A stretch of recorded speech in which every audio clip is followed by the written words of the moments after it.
Welcome back. Well, this week, several Chicago leaders visited the U.S.-Mexico border to gain insight on the migrant crisis.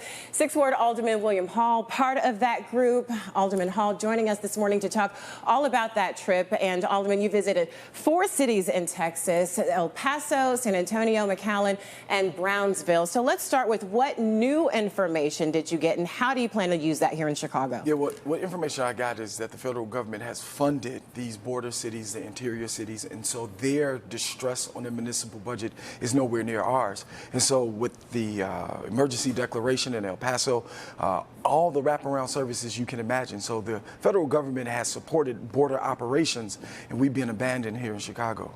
So let's talk about what you saw and what you experienced there. Tell us about the conditions, and as much as you can tell us about the intake process, the resources. How would that translate in Chicago if we got some federal support? Absolutely. So what happens is when people cross the border, they're seeking asylum. They're trying to get away from wherever they come, and they go to a base camp operation, can hold upwards of 6,000 to 7,000 people. About 1,600 when we were there. Children with no parents, families, men and women, singles. And at that point, once you're processed by Homeland Security, you can say wherever you want to go to tell the judge and make your case. It's called asylum seeking. And so at that point, once you leave that barbed wire gate, there are buses there. And that's where El Paso has done a great job of providing a wraparound services to get people to where they want to go.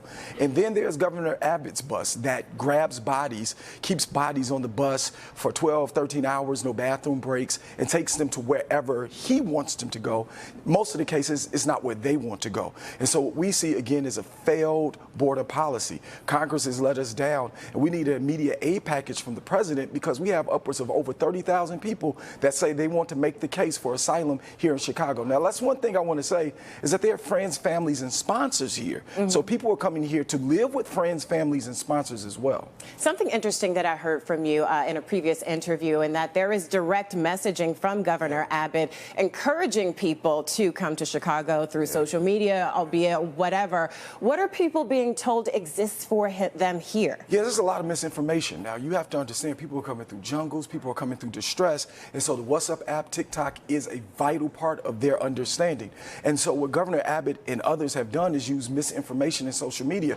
Well, at the end of the day, as people are coming to Chicago, they're sending word back, don't come here. It's dangerous, it's overcrowded. That's what people are saying that are seeking asylum that finally get to Chicago. And so the misinformation that is being placed upon people that are traumatized is inhumane. But again, it's a reflection of a failed border policy and a lack of federal aid to the point that we need here in Chicago. This is so interesting, and I wish we had more time. I just want to quickly ask you, what's next? What's next is we're going to work closely with the not-for-profits at the border, get bundles of love kits, coats, hygiene packages, and then we need to go to Congress. We need to go to D.C., have some very intense conversations with our federal partners for a common-sense border policy and some immediate aid from the president. They're telling me to wrap, but I really want to know from you, when you see the videos in Brighton Park and Almonson, and you see the boiling point that we're reaching here in Chicago, I mean, how do you balance this now? Yeah, that's what happens when the federal government doesn't support Chicago: frustration and stress and anger. Wow. All right. Big job on your hands, Alderman Hall. Thank you so much for taking time to be here this morning. Alicia, send it to you.